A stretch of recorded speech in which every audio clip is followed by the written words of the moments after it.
The UK will continue to be a junior partner in its relationship with the US post-Brexit as it competes with the EU for American attention, according to one expert. The UK had hoped to secure a free trade agreement (FTA) with the US after Brexit, with closer trading arrangements with Britain's partner across the Atlantic long being one of the main selling points of Brexit, including Prime Minister Boris Johnson, who said the UK was first in line to do a great trade deal with the Trump administration. But those hopes seem to have been dashed by the election of Democrat President Joe Biden, who will take office on January 20 alongside his Vice President-elect Kamala Harris. The UK had been closing in on a deal with Mr. Trump, who is fiercely opposed to the European Union (EU) and strongly in favor of Brexit. But Mr. Biden said in an interview his priorities will be to improve investment in U.S. manufacturing and the protection of American workers, rather than diving into an FTA with the UK. President-elect Biden said, "I'm not going to enter any new trade agreement with anybody until we have made major investments here at home and in our workers and in education."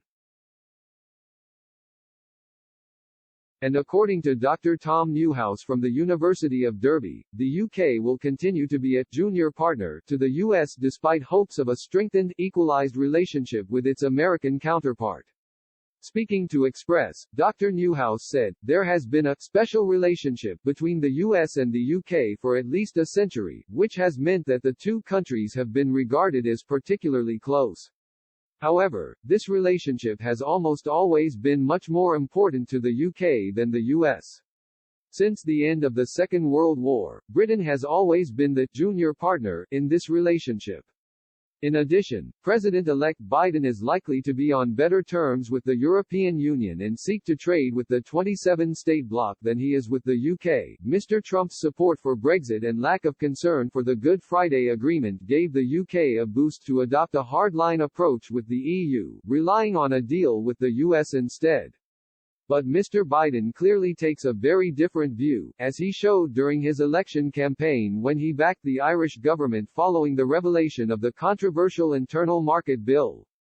The president-elect and Democrat Party warned they would not support a UK-US trade deal unless the withdrawal agreement was maintained, therefore safeguarding Irish domestic interests.